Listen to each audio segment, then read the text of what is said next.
बांधा तनी रेशम के डोरावा राखी के लाज रखिया हो भैया, राखी के लाज रखिया हो भैया। जनम जनम ले दुलारी बहिन के मात भूलिया हो भैया, बहिन के मात भूलिया हो भैया।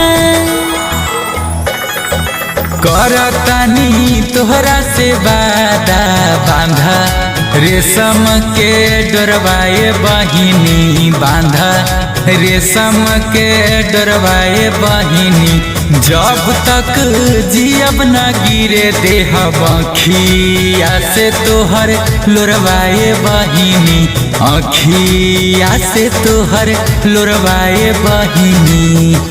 अच्छा ये बताइए भैया, क्या राखी बांधने की परंपरा